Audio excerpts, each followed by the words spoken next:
Balance, the podcast that talks about all about the good, the bad, the ugly, and the beautiful of mental health in the queer book community. I'm Adrienne J. Smith. I'm Amy Spencer. And I'm Katie Trapp.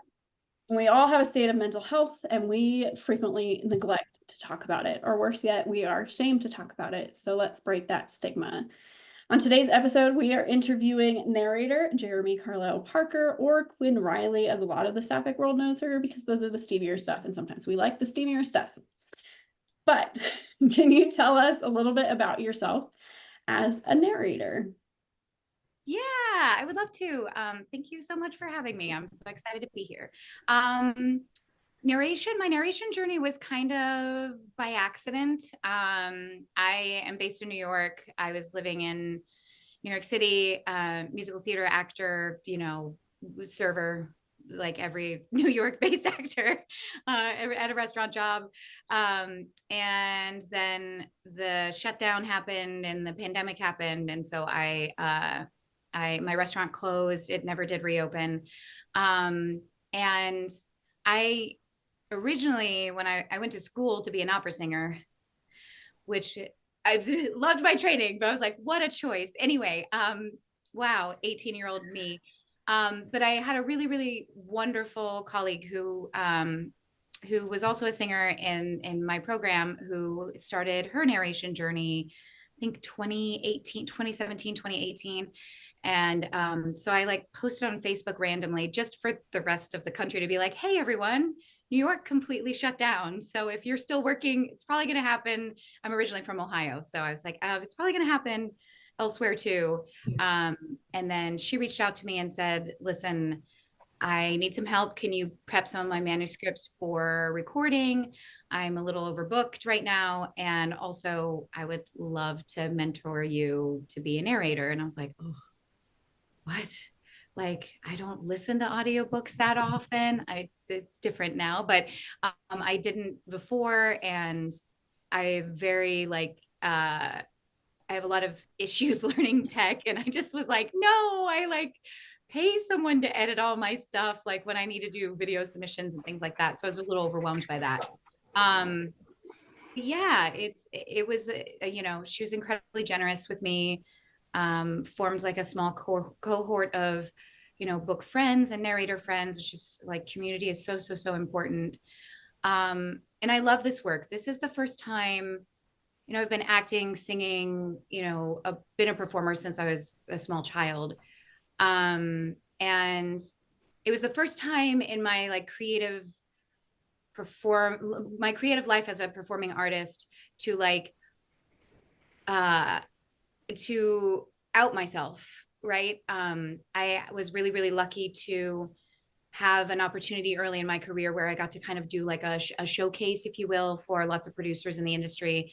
And I was like, it's so important to me to be out and visible, because I was invisible for a really long time.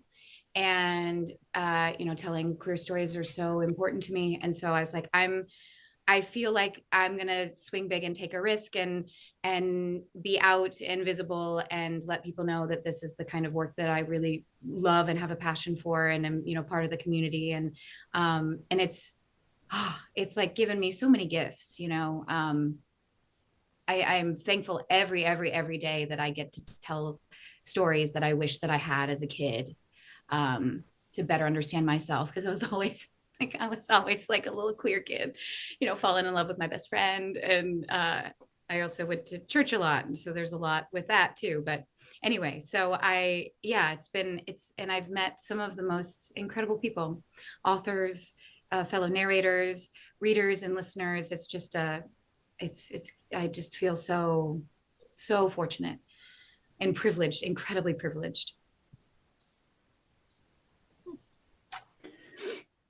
Can you tell us a little bit about your process when it comes to narrating? Yeah. So first thing I do, when I get my recordable manuscript is that or even like a prep, sometimes we just get a prep copy and there, a manuscript is in final edits. And so I'll jump in and, I read it like from front to back. I will make a lot of some narrators like to like highlight all the dialogue lines that like makes my little neurospicy brain feel a little unhinged and unmoored. So I like put notes in there. Like I love to kind of create. Well, I create character sheets for all of my records. I love to make note of like archetypes, or sometimes I'll use like a prominent kind of actor that speaks to me if we're looking for vocal quality or something. I'm like, oh yeah, this is kind of like a I had to voice a character that was like an April Ludgate of Parks and Rec, you know, like someone like that.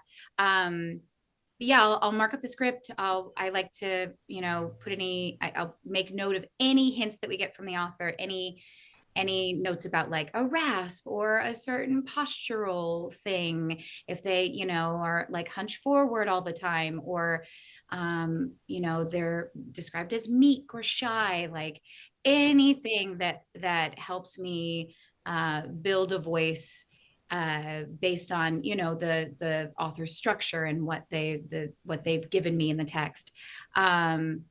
Yeah, and then I'll make chapter notes about who's speaking. You know, if it's a duel, I always keep track of like, okay, who are our shared characters? We need to touch base about, you know, keeping them consistent, and I want to honor, you know, what my narration partner is doing and what they're creating.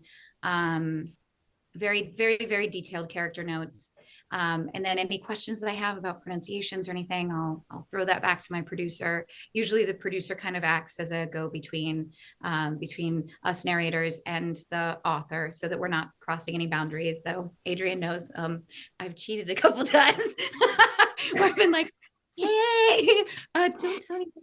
Anyway, help, I gotta start this one. But yeah, I just want to make sure I do it right, you know, like you authors give us a gift by choosing us to you know, to breathe our experience and life into their characters. And so it's my job to be a conduit for their inspiration and honor every bit that they give me. So so yeah, so usually after questions are answered, then it's like, be free, child. Go sit in your dark box for many hours a day and live in this world, and and become a weirder person, and because you don't know how to talk to people anymore.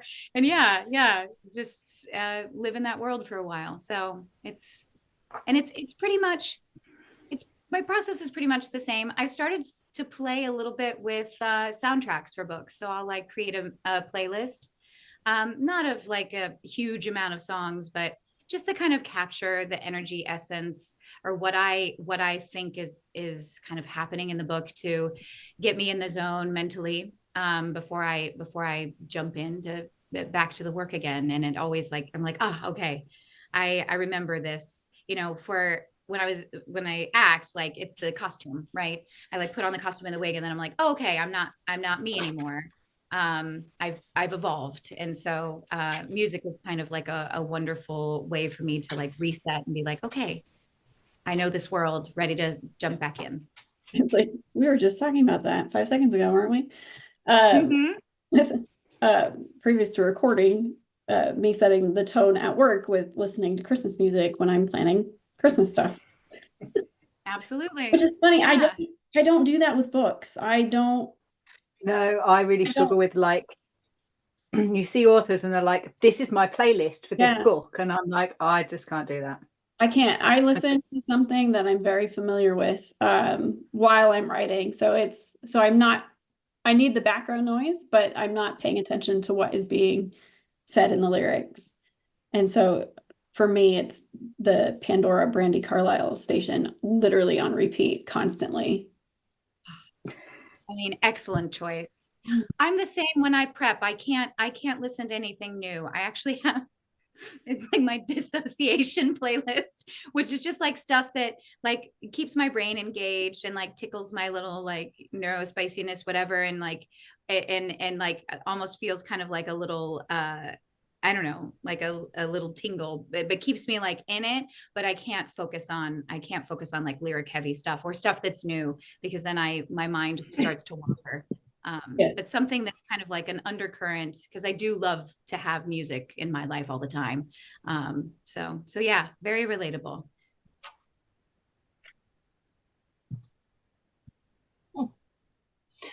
Is there a particular character that you've narrated that stuck with you for a long time after the book was completed, like a book hangover?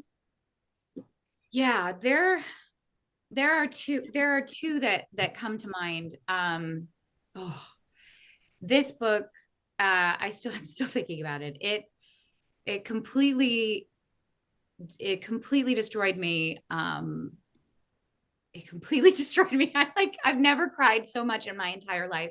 It's Alison Cochran's Here We Go Again, which she pitched as like a rom-com about death. And we're not giving anything away, but it's of course it has some of my personal favorite tropes, but two adult women who were friends as middle schoolers who then become enemies and then kind of part ways and live their lives and then have to come back and teach at the same high school. Their mentor, who was, openly gay when they were young and was like their primary gay figure in their life, and gave them safe space to come out and be themselves and talk about this, and was like also just is an English teacher, was an incredible influence on them. And they're both now English teachers for different grade levels.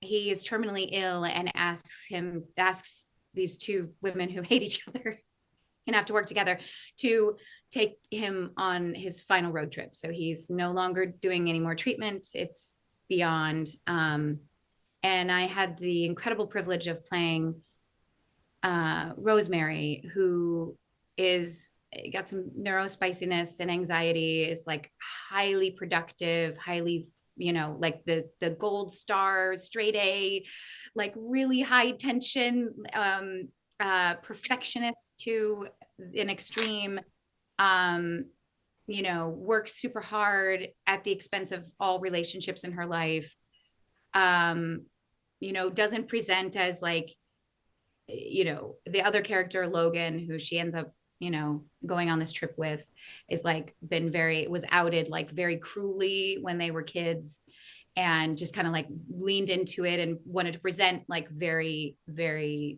I am gay and I look gay, and like Rosemary doesn't, and people don't know. And it's a love song to those people, to those mentors in our lives who saw us for who we were and who we are before we could see ourselves, who gave us a space to be and exist and explore and ask questions without judgment, who shaped our dreams and in ways that we don't even realize until we're older adults and on the other side of that, and realize like what an impact they had. It's Rosemary is an ace, but like struggles a little bit with connection, which I think a lot of people who aren't partnered later in life, as they build their lives. I mean, I relate to this very much. I'm not partnered currently. And,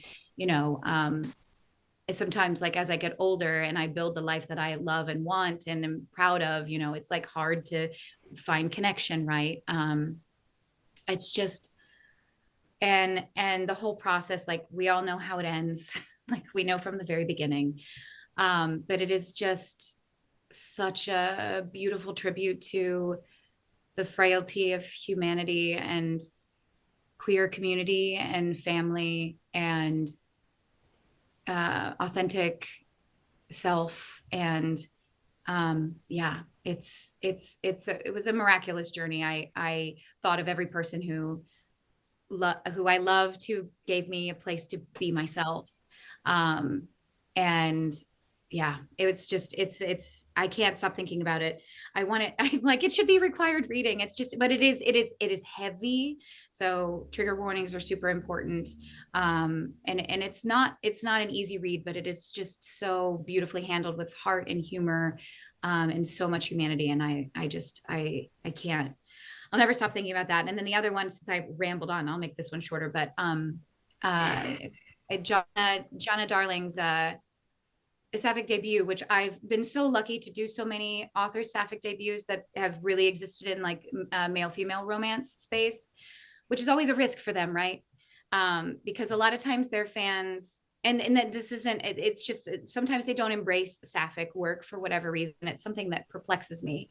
But love male-male romance or male-female romance, and so Gianna's, I mean, it's another really, really heavy one that deals with assault, and it's a Medusa, it's a sapphic Medusa retelling, dark academia revenge romance, and I got to narrate a character who is like the golden child. She's the daughter of the president of the university, who has like a bisexual awakening, and those like later in life coming out stories are really, because that was my journey too. I didn't come out officially until I was 30.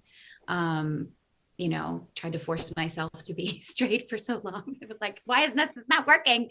And so that one was just really, it was handled really beautifully. The writing is so poetic. And it's wonderful to see reader reaction to it, because I think that it is, it's giving people and readers like an opportunity to live out what they wish that they could have experienced if they have been on the side, like if they know that trauma. It's been very validating for them. And it's again, just it's hard and heavy, but beautifully handled. And it's really, really important. I think there's just so many people don't talk about their experiences with the trauma of assault. It's a whisper network, or we don't, victims often don't get to see the justice that they deserve. So it's heavy, but it's so well handled. I forced Ames to listen to that book. Do what? That's a bit harsh. You didn't force me to listen to that book. Oh! We agreed to listen to that book together. I did it. You did not. Listen, I'm on like chapter 11 or something, and I just haven't finished it yet. I finished it like 3 months ago. You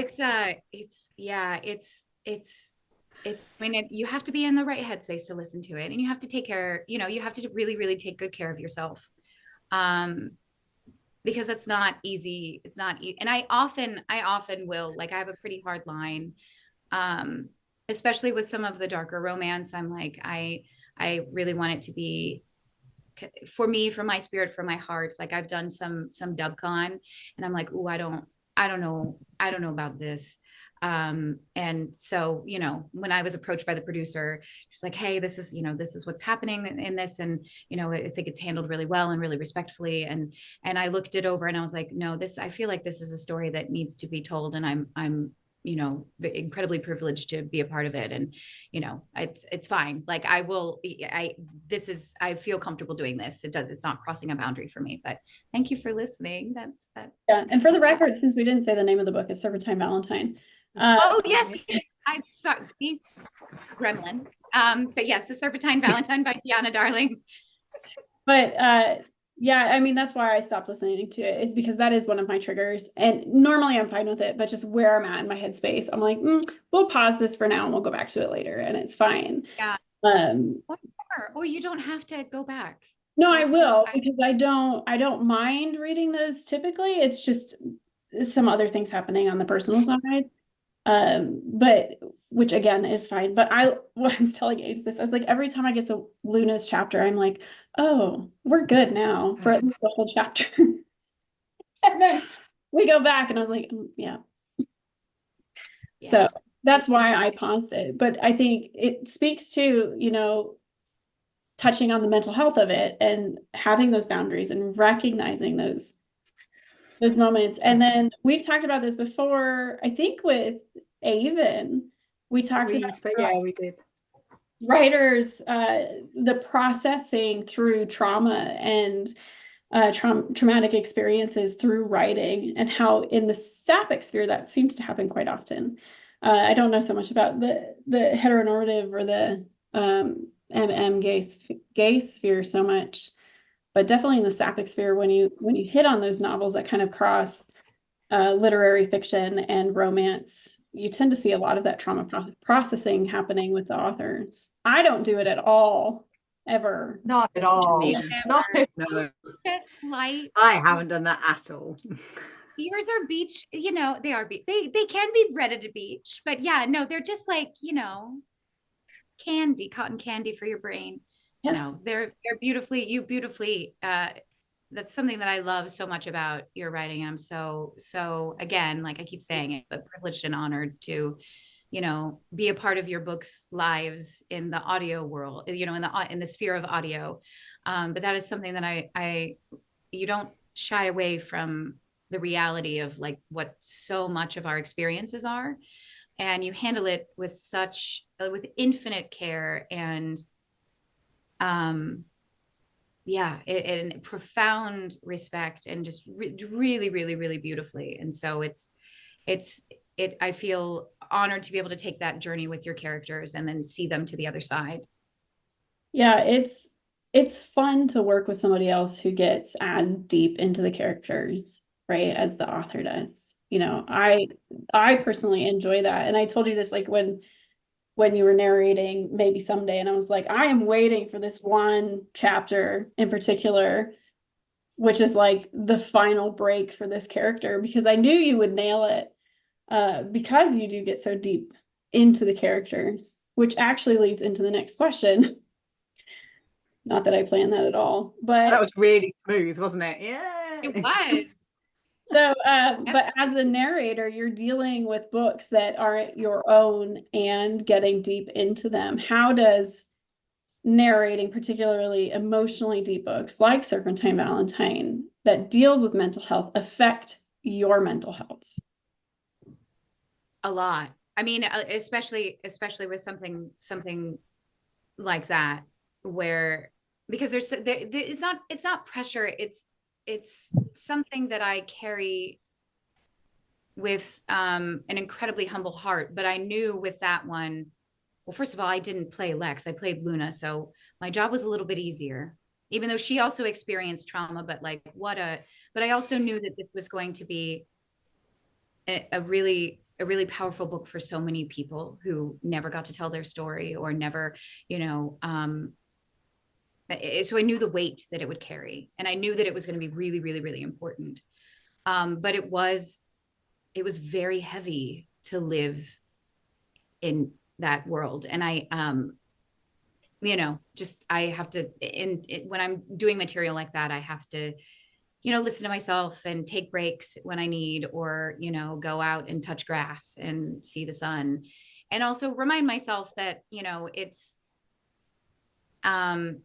when I don't, it's not that I don't believe in method acting. I think it really serves a lot of people, but I've never been a method actor, because I find that if I go too deep, then I lose control of myself and my emotions, and then I don't feel that I am serving the author. Like I'm making it about me. That's just me. That's not what it just feels like. A little self-indulgent, or that I'm like losing the thread, because it's like no, my job all the time, every day, all day long, is to serve, you know, my author's text, and to give space to really go there emotionally, so that it sounds and feels really palpable and grounded and authentic and real, but also to leave space, one, for the listener, the reader, to also feel, because if I go too far and leave no space for them, then that alienates them. But then also, like, the driving force is serve the author.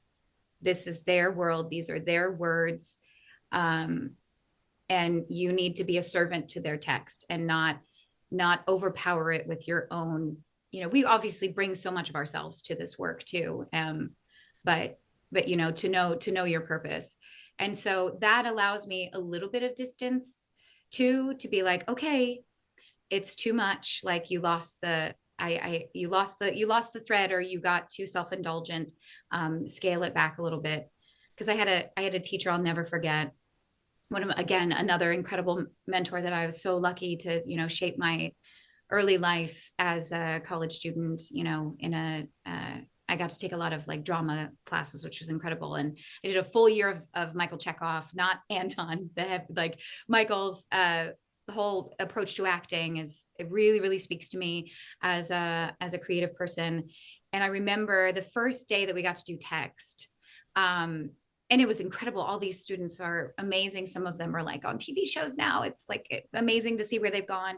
But I remember one student, I mean, my gosh, was like sobbing and just like really went there with the monologue and broke down and was a little, you know, by the end was like inconsolable. And my teacher was not cruel, but was like, you didn't leave any room for me to feel anything for you. Like you took up the entire room with all of the feelings, which is impressive to see. And like, we want to empathize with you, but you also can't alienate us. And so there's such beauty in saying something to someone and feeling uncomfortable about it and fighting against your tears and fighting through tears and speaking through tears. And that has always struck me, because I was like, you know, gooped, gagged, and had my wig snatched right off. And I was like, oh my gosh, crying on cue, like, And then I was like, no, actually, but she was right when she gave that note. It's like, yes, you must go there, but you also have to know, like, you are a conduit. And you need to also be able to step back and be like, this, as real as this feels, it isn't, I get to walk out of here and still be, you know, go to my life and be myself. And, you know, I don't want to like be horrible to the people that I love and work with, you know, outside of books, you know, because I'm like, no, I have to be in this space, if that makes sense. Like we all hear stories about like actors who are like, you can only speak to me in this way. And, you know, I'm always in character when we're on breaks and stuff. And I think that there is so much power and skill in being like, okay, I can breathe out of that. Now I'm just Jeremy again. I don't know. Did that answer the question kind of? Yeah, I think of it touches on vulnerability. I think like having the window into vulnerability and using vulnerability for your advantage and then the advantage of whoever you're with, right? Being able to allow them in enough, but if you allow them in too much, then your vulnerability becomes their vulnerability. And that's where it gets complicated and really messy and almost impossible in a lot of ways to pull back out of. We think about a lot of that in preaching and in therapy, right? How do you be vulnerable enough to make that emotional connection with people, but still keep the boundary lines between you? Absolutely. Because I mean, you do it every day. Like you have to help be a steward for people's emotions. And when they face some of the worst moments and shattering moments of their lives, and you can't cry. I mean, you are moved, but you also cannot break down with them all the time, or, you know, because you also have to be, it's such I briefly dated a rabbinical student when I was in college. She was an incredible person. One of the kindest people I've ever been with, but I watched them like work with, or, you know, I was like, what do you do when you're dealing with like a family who is experienced like an unfathomable tragedy, and you know what, you know, how do you just not break down and cry? Because I still cry at funerals of people that I don't know. Like I sing at funerals and I'm, you know, and sometimes you just, and I'm like, no, I have to keep singing. Like you have to feel and have empathy and give space and compassion, but then also be like, okay, I can't let myself go there, because I also have a job to do for these. I have a service to offer for these people too. So it's a dance. Yep. So we talked about the impact the books you narrate have on your mental health, but what about the toll on your mental health with being in both like figurative and literally a closet when you're recording in the middle of the night while everyone else is asleep? Like, it's bad. I can't, like, I can't say it's bad. Like, I went to my doctor and she did my blood work and she was like, girl, this is not great. Like, your cortisol, like your blood levels are bad. Like, they're not great. Your blood pressure is high. It's bad. I actually have kind of reached a breaking point in my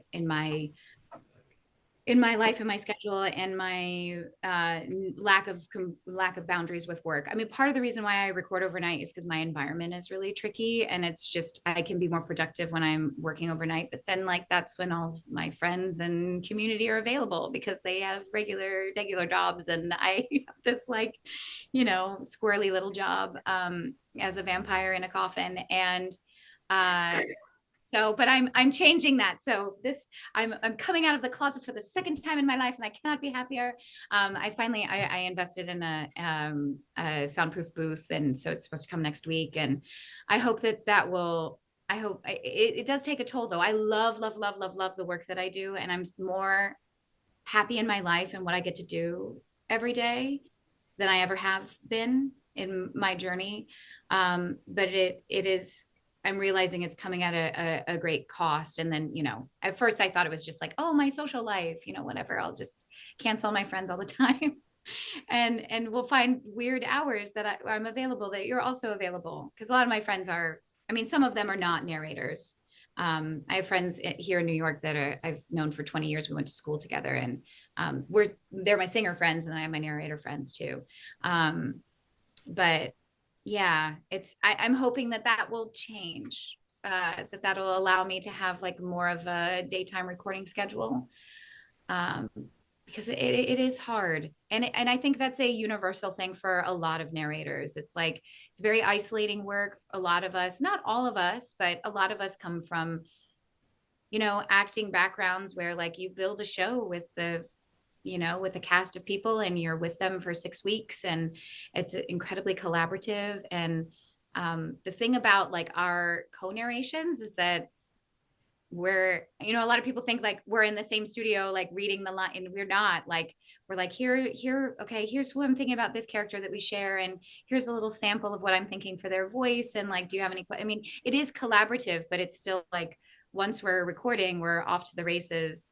Kind of on our own. And so it can be very isolating. But I've loved books forever. Like, authors have been my heroes forever. Books have always been, like, I didn't have a lot of friends. I had a hard time, like, connecting with community when I was a kid, but I think we all do. I think that's a journey for a lot of us queer people. But I read constantly, like, and lived so many lives through books. And so I love reading, and I love this work. So I'm like, oh, this is great. This is fun. But also, like, it's dark and I'm not seeing the sun. And like, that's essential. We're also just these, like, fragile little, like, creatures that need, grass and a walk. And I'm so happy right now, because this is literally the first podcast we've recorded in, like, 6 months of doing these, when I'm doing it in daylight, that the sun is still in the sky. And I'm like, because of the time difference, usually it's like, 7 o'clock, 8 o'clock at night, and it's really dark here in the UK at that time. And Katie and AJ are just like, oh, it's the afternoon, it's fine. Yeah, I'm ready to go to bed, thanks. Yeah, it makes a huge difference. And the weird thing in the wintertime is, like, going in and trying to do something during the day and then coming out later, because I also get into, like, hyper focus mode, where I will just keep working anyway, even though I'm like, I should probably stretch my legs, or my legs are swelling. Like, you should get up and walk around, or go to the bathroom, or get some water, or step outside. And I'm like, oh, it's completely dark in my apartment. When I went in, it was light, and now it's nighttime. So cool. I never left my apartment today. I just went down for the mail. So anyway, it's a balance. And I have to admit, like, I'm not doing a very good job of balance. But I think this booth purchase is gonna hopefully change things for the better, because I'm realizing, you know, how important it is for me to like connect with my community and be there for my friends and celebrate birthdays and, you know, not have to, and I'm like, hey, if you want to do something, you have to schedule me like 2 months out so that I know, and then I know that I can't record that night. So I'll make up for it, you know, and that's, you know, that's no way to live. Balance is hard though. It's hard for all of us. It is. And finding that connection is hard. Like I find making friends as an adult is harder than making friends as a kid too, in some ways. But like you said earlier, internet friends are invaluable. Have you thought about recording live? That scares me. I'm actually really a messy. I really admire people who do, but it's a shit show in there. like also I'm a perfectionist. I'm a perfectionist and I overdirect myself sometimes. And I'm like, just no, you trust yourself and trust the words. Because I'm like, no, I can do that better. I'm going to do it 10 times. And then it's always the first take. It's always the first take that's the best. You I know, was like, it's a shit show everywhere. What are you talking about? well, I feel like I'm just reading everything perfectly and it's lovely. I mean, I don't even watch them because they make me anxious. I'm like, but I mean, I don't know. I'm such a crotchety old bog witch that I'm like, TikTok, it's going away anyway, you know, but it's a wonderful way to connect with people. It I is. think is important. So I need to, you know, check my bog witch at the door, be like, go sit under a mushroom or something while I go and create some, you know, or connect with, find community, you know? I think too, it's just the demystification of what it is we actually do, right? Because much is the same as being an author. Like I do 90% of my work alone without anybody else. And you know, if I were to write live, which I have not done, so I'm in the same boat with you there, because that would freak me out. You know, I think it would be interesting for people to see like how many times I write something and then delete it and then write it again, or all of my stupid typos that happen, which half are my fault, half I'm definitely blaming on like the word processing tool that I use and everything. Absolutely. Well, maybe we can be like accountability buddies and like explore doing it. And I don't know, that's so corny, played out and tired. But anyway, like just inspire. I mean, I think there are people who are doing like listen, I love drag queens so much. Like my favorite drag queens are Trixie Mattel and Katya Zamolodchikova. And Trixie was doing an interview with Brittany Broski. And I'm one of those weirdos that like, listen, I love to watch podcasts. It's like, it's an audio medium. Why are you making us? I'm like, oh, I love it. It's like, I'm seeing my friends. I think some of that is like weird pandemic, like, oh, I feel like we're sitting and I'm eating lunch with you while you're telling me cool shit, you know, but I will never forget Trixie saying to Brittany, well, they were having a conversation about it, just about like social media and the fact that like, yes, we need to be careful about it, especially with like young people. There are a lot of issues with it, but it's also just like an incredible tool that's available to us mostly for free. And people are creating some really incredible things, communities and spaces and friends, you know? And so I just am like, I don't know what I'm doing and I'm going to fail. So I'm just not going to do it at all. So, but it's something that I've wanted to, you know, kind of explore in this new year. So if you want a bud, Yeah, like, I mean, take risks with and fail and flop, you know, but no one's perfect all the time. Ever. yeah, we do something similar because I run writing sprints every morning. And so like we'll be in a Zoom call like this and we'll all write on our own projects. We'll like turn our microphones and our cameras off and we'll just like be together, but not together and get work done. And then we check back in. Like it's kind of similar in that, except not at the same time. So, but yeah, I find those community things super engaging and helpful, and accountability is insanely It's helpful. everything. It's everything. That's something that's really pervasive in the narrator community too. It's like, I need to get, as much as we love the work, it can be, you know, there is no, and you all feel this, like there is no bound, like we don't get to go to an office and then be like, well, I'm closing my computer, blah, blah, blah. I'm going to go and like commute home and then watch TV at night. And like, that's my downtime. Like, because there's always work to do. So I'm like, even if I'm not narrating, I'm like, well, I should be prepping, or I should be doing this, or I should be doing admin, or I should be emailing. And so sometimes it can get really overwhelming if there are no boundaries, or few boundaries, or you're just working yourself to death. And so a lot of narrators would be like, can you pop on? And we're not going to listen to each other, but like, I just know that you're there. And like, we can be on Zoom. We're going to put everybody on mute and then record chapters. And then you can be like, okay, did like chapter 12. And like, okay, well, I'm still working through 10, but we're doing, then that's like, it's kind of an ingenious way of working where you like kind of feel like you're at your office and you're like, okay, well, I did my thing. How you doing? Okay. And it also makes you do it. It gives you incentive to be like, I'm going to accomplish this because I'm a gremlin, and left to my own devices, I will just, I don't know, watch drag queens put on makeup on YouTube. Yeah, I've definitely wasted away those sprints too, though, on occasion. Folding laundry or playing in my garden, and that's not a euphemism. I actually mean a garden. Sending us reels, just random things, which I don't need to see yet. Now I'm going to spend the rest of my next sprint finding ones to send back to you. So that was productive. Thank you. Yeah. But they are super, what's it called? I think it's called like mirroring, right? When you're with yeah. Body doubling sometimes. Body doubling. Yeah. I don't feel like I'm quite right on that. Do what? I was like, I don't feel like I was quite right on that wording, on that phrasing, what it was called. Mirroring. It's mirroring too. I've heard it called that too. It just kind of depends. Like both are right, I think. Yeah, there's a specific skill set with like the self-monitoring and self-starting that I think a lot of us don't have. One, two, we can somewhat learn it, but it gets taxed really quickly. Absolutely. So absolutely, I couldn't agree more. Especially, I think if you are a creative person and then you get to, call your own shots, it can be really hard to govern yourself.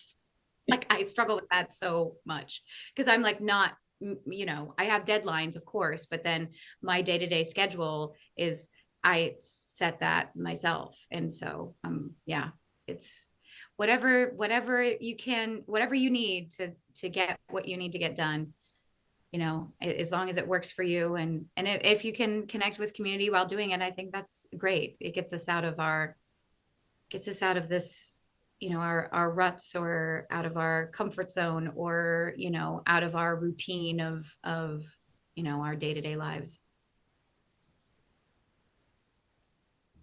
So I know you were talking about being like a perfectionist. Do you ever feel like, do you ever give yourself permission to not be, to stop and just be like, okay, I'm not doing it that well today, and I'm not going to get onto myself for that? Yeah, I've started to, absolutely. Yeah. And I like, sometimes I'll just step away and be like, it's getting to be too much. Because I sang a lot as a kid, but I also, was in school for 10 years to be an opera singer. So I know, like, practicing and then like beating yourself up, and also, and I like audio because I don't have to be perceived, which is cool. But also it's like, I'm realizing like, oh man, I have to be a face and like a body, and people are going to see me. Like I was so scared to go to the conference last year and be like, what if I don't look how I sound? Or like, what if the people are like, who is this? Like, I don't know, swamp monster. But yeah, I like internal dialogue can be really, I can be really awful to myself. I'm really trying to work on that. And I've always been a perfectionist. Like I was like all those memes about millennials, like, hey, if you were a gifted kid and like, and you were like, and you were a high achiever and like straight A student, like welcome to your like, maladjusted neurospicy adulthood that is undiagnosed. Like, it's like, I'm like, oh, I read, obviously, right? Like everyone's like, I diagnosed myself on TikTok, but I'm like, all of these are ringing true, and it makes so much more sense about how I process things. But a lot of that does bleed into like the work. Like I'm like, no, it can be better. It can, and I'm like, stop it. No one's going to remember one line. You get to, the beauty of this work too is that if a reader chooses to, which is a great, it's a great gift they give me to be like, I'd like to listen to this person talk to me and tell me a story for 8 to 10 hours. Like, that's beautiful. Like, what a gift, right?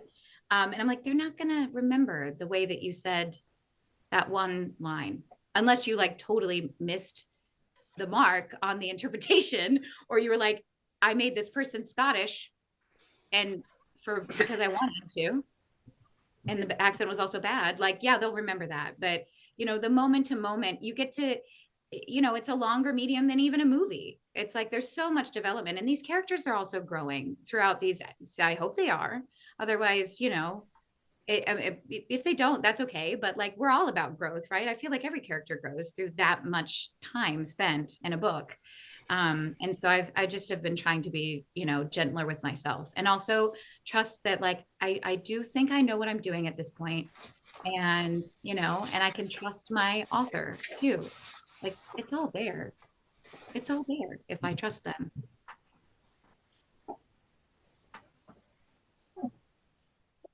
So everyone has their own method to working through upsets in their mental health. So when you get on yourself about being a perfectionist, or when you hear that perfectionist voice, what have you found that works for you for kind of quieting that perfectionism down, or any other negative self-talk, or bad emotion or whatever that you feel is overwhelming? Community. It's everything. Like, I have a couple of different like text threads of, especially with this work. But it's kind of different. Like, I do on camera stuff, but there's also like, I don't do a lot, and there's all this contraction happening in the industry, and like, that's a whole other thing. We won't even scratch the surface on that. But like that, I'm just like, oh, I just do my best and like move on with my life, because I'm probably not going to get pinned for that show or whatever. And so I feel like that approach is easier for me. But with narration stuff, because it is like my day-to-day life and my career, I can't, like, I had a rough time in my class last night, and I don't think I was received very well, which is fine. I'm not for everyone, and that's a good thing. We don't need to be for everyone, but we can be but we're very much for our people who find us, and we are for them, but I was like, damn, I should quit. Like, I was like, man, this really shook me. And then I have a dear friend who's also, a queer narrator and is an incredible talent, Lindsay Dorcas, who is I call her my emotional support narrator. And, she's my rock. And I have a small, Lori is part of a group on another narrator that I love. I just collect all of the queer ones. Bailey Carr is so dear to me. And so I have like a really incredible group of people that I'm like, listen, can I vent? Can I share this with you? Can you like talk me down off the mountain? Can you just like be a voice of reason? Because I can't get out of, and I think universally, like, that's a good thing to do. I mean, I feel like if we can find those, like our rocks and our small circle of people who we know, we can speak candidly, we can be honest about how we're experiencing the world, and know that it's a safe and sacred space where we are, protected. And yeah, I mean, just talking about it, I as a singer, I never talked about like what I struggled with. I was just like, oh, just muscle through it. It'll be great. You'll do it. And I also had an injury and had to have surgery when I was an opera singer. I was told I would never like sing again, and that my speaking voice would never recover. And a lot of that wasn't me. I didn't do any. I just sneezed and hemorrhaged, and then sneezed and hemorrhaged, and it was many years of maintenance, and then finally it it hit a breaking point and I had to have surgery, but I didn't talk about that to anyone. I just like carried that. And it was like worst nightmare. We all went to school hearing about like how people destroyed their voices by being bad singers. And that if anyone knew that you were injured or had this thing happen to you, that you wouldn't work because you were a risk or you were damaged or weren't trustworthy to complete. And like, I'm like, what? It's just like tearing your ACL. Like, what? This is cuckoo bananas. And so much of my like training as a student in a conservatory was like just suffering silently in my own head.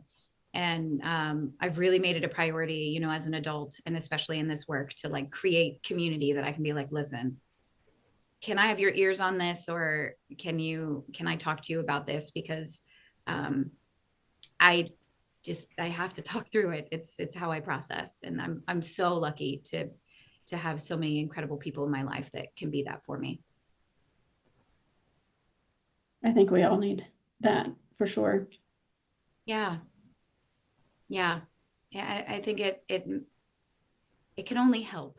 Like, right. I don't think there's any like negative to it, if it can only help us.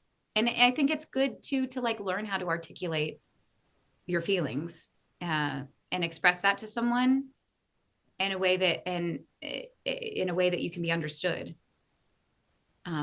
So yeah. Well, and just validated, right? Have those tough experiences and emotions validated in some capacity. Absolutely. I think we do a form of that in our bookish chat. Like one of us will just drop in and say, I'm frustrated, or this has happened and this has happened. And it's just like a small, sometimes we don't even really acknowledge what the other one has said, but the fact that we just get to drop in and be like, this ticked me off and I'm really frustrated right now. And that's all I needed to say. I think it's beneficial. Takes a little bit off. Absolutely. And I think too, having the connection, like you all do this job, and it's weird and it's weird and wonderful and gives you so many gifts, but a lot of people don't do what you do. So there's also like, there's also some kind of understanding already when you can be like, oh God, like my microphone or whatever, like they're like, because I talk to my mom, I'm very close with my parents and I love them and they're incredible people and I talk to them every day, but like I'll tell them like certain things about the ins and outs of like what I'm doing, and then my mom's like, okay, yeah, oh, that sounds, I'm sorry, sweetie, that sounds tough. And she's like she gets it and she cares, but she's like, okay, can I do something? And I'm like, no, I don't know. No, not really. So I think it's wonderful to be able to also have like a little kind of emotional support space for, like your bookish chat, to be like, oh God, I don't know how to write my way out of this, or I have this mental, I'm having a block today and I don't know, I can't move through it, but I have I have to get a manuscript in at this time and I still have to write 100 more pages and it's due tomorrow. What do I do? Like, not that would ever happen to anyone. I was like, you glorify that so much better than what it actually is. What it usually is, my kid woke up again. I got no sleep again. I got this random phone call at work, somebody asking for food, but not for finances. And I'm like, well, you need the finances to get the food, like, and then hanging up on me. Or like my favorite thing to do, because in my day job as a minister, nobody knows what the crap I do, right? They know that I preach and that's about it. So I'll send Katie and James like a message that says, on this episode of the random things that your pastor does that you don't know that your pastor does, is I moved a crap ton of furniture today because the carpet cleaning guy is coming in and somebody needs to move the furniture to get it out of the way for the carpet cleaning guy. Or I'm making twirlers. And then you get, what is a twirler? And I'm like, it's a stick with ribbon and a bell. And I have to hot glue it all together. And now I'm gluey and sticky. And that's where it's at. Then you get pictures of it, and we'd start talking about the twirlers, and it's just, they did look good though. We'll find out if they work on Pentecost. Oh, I also have a emotional support friends as in like the music ministry too, because it's like we did a wedding and I had to run around and grab this chair and then talk to a bride, and the bride was like it's just like, you know, it's, I work with one of my best friends. We went to school together, and he's technically like my boss, but he's the organist, and I've known him for 20 years. So it's wonderful to, I'm like, text him and I'm like, oh my gosh, you'll never believe what happened at, you know, here or at this service or whatever. Church people are crazy. They are crazy.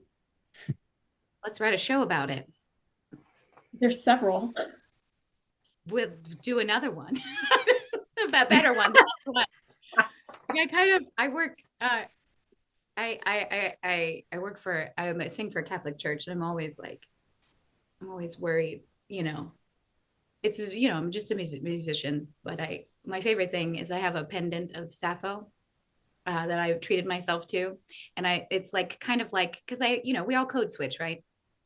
And so I have to code switch a lot there. And I love wearing Sappho, and then having the ladies in that, because I as a cantor, I also am a section leader in the volunteer choir. And so all the ladies are like, oh, Jeremy, what saint do you have there? Who's that saint? I'm like, oh, it's Saint Cecilia, of course, is saint of music and singing. Like, could you imagine if I was like Saint Sappho, and they're like, who's Sappho? Anyway, so it's my like little bit of gay that I'm like, ha ha ha, they'll never catch me. Anyway. Oh, probably not great for me to say that, but you know, whatever. We do what we can. Code switching, it's part of our existence as queer people in the world. It really is. Anyway, Katie, You know? do you want to do the rapid fire? Yeah, let's.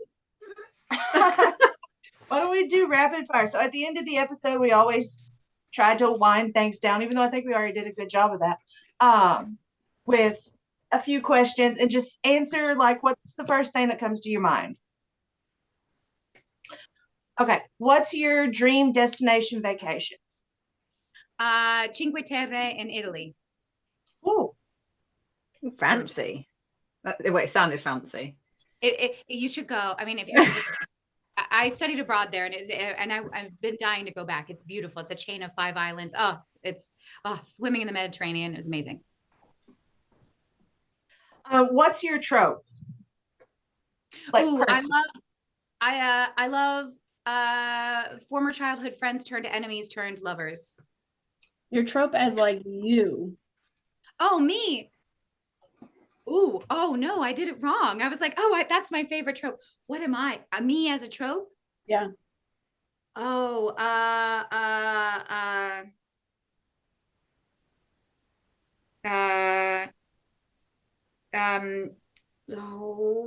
no, this isn't rapid fire. I'm sorry. This is like the turtliest rapid fire ever. Can I be like, I don't know. Because I don't really think I'm an ice queen, but I don't know. Let's ask the expert. Katie, is she an ice cream? Okay, I didn't know what I was either. So the lovely AJ was like, Katie, I think you're an ice queen. And then somehow I turned into an onion. And it is now. The onion. You peel the layers back. Lots of layers behind it. Okay. I mean, I think my archetype is kind of like quirky, smart-assy, little high performance weirdo. I mean, yeah, no, I think there is ice queen in me. It just in like the like rigidity and like having to have control and be and vision a certain way, and then when you get knocked off of that track, you don't deal well. I think that lives within me. But maybe ice queen like 20. I mean, I'm not 20 something, but like a younger kind of college age, mouthy little like ice kind of things. I think I just made that up. That's not even like a real trope. You just made your own trope up. It's fine. Yeah, my trope is bog witch. Ice queen bog witch, but she's 20. and she hates children. I don't know. No, just kidding. Just kidding. I don't know. I think Ice Queen. I think I failed. I thought it was like my favorite trope, but that was fun. That really threw me for a loop. Didn't do so well with that one. I like onion. Where did you see kindness? Can we add that to the hashtags on like it's onion, and everyone's gonna be like, what? And then we're gonna know it's a new thing. Layer.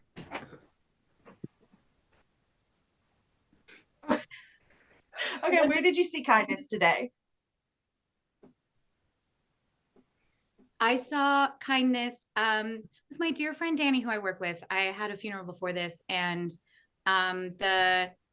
it was, I think a niece was singing, and she hadn't sung in like 10 years, and she was singing Ave Maria and Panis Angelicus, which, you know, are scary and hard. And he just like, you know, was so lovely and kind, and like gave her what she needed to do it. And poor thing, like she was, you know, shaking, and it was beautiful. She did a beautiful job. It's, you know, her aunt wanted her to sing for her. And so he just, he took really good care of her. And it's, you know, that's why he's a great person. Cool. What's your philosophy on good mental health? Talk about it. Talk about what you're going through with people that you feel safe with. That's important. A lot of time, and you know, sometimes we can't. Some folks are not safe to talk about it with the people that are closest to them. But I think we've touched on this, but the internet can be a scary and horrible place, and also an incredibly beautiful place. So like, find your people, even if they're Instagram DM friends or something, where you can talk about it. Because I think we often will just shoulder the burden all on our own, and we don't have to. And then also we learn that we're not dealing with this alone. So many other people are experiencing what we feel. And where did you find joy this week? See, I got so thrown out. I had my answer memorized. Okay. And then I lost it because of onions and tropes, and I failed that one. Look at me, perfectionist. I found joy. My dad is coming. So I'm flying him out on Tuesday, and I'm really excited to have it. He's going to help me like get my booth set up, and then my apartment's really small, so I have to move everything around. And so I'm really excited to see him. I'm really excited to take him to my favorite diner, where it's very corny, but I live in Long Island, and like it's all family. You know, I'm from Ohio. Nothing is like really mom and pop where I'm from. I'm just like from, you know, I'm from Dayton originally. And so it's just like every chain restaurant ever. But when I took my niece and nephew to this diner that's by the church where I work, and I go there a lot, and they're like, hey, we haven't seen you in so long. And I'm like, oh, I come here too often, but it's nice. Like there's something really charming about like being a local somewhere.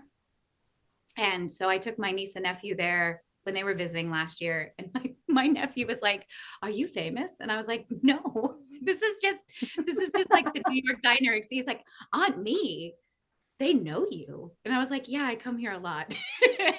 Because they're like in rural Virginia, where all they have is like, they have, I think, an IHOP and a McDonald's. And so anyway, I'm excited. Not that I want my dad to be like, are you a celebrity? But he'll be like, they're taking good care of my daughter here. That's cool. So I'm excited to see him. Okay, that's the end of the episode. So Adrian, Katie, and I would love to thank Jeremy for sharing with us today, and we want to thank our listeners for tuning in and getting to know Jeremy as well. Be sure to hit the like and subscribe buttons to keep up to date on our latest episodes, and don't forget to sign up for our newsletter. Until next time, take care out there, and remember, we're all in this together. And now this is when you need your paper. Yeah. Hey, we get to throw it. I realized I forgot to give you instructions. I just said you needed it. Oh, okay. So we kind of do like a done. You need a lot of paper? No, any paper. You can throw those Post-it notes, the sticky notes. Here, I'll take you some Post-it notes before. There's no one around to hit. You're fine. I have some weird medical diagnoses. Here, we'll throw these. Okay, you ready? Post-it. Go. We'll count it down. Oh. Just go for it. Because the fun is that we never do it together. It's one of those things which now has become a thing because it's so terribly uncoordinated. I love it. That's just how it works. That's perfect.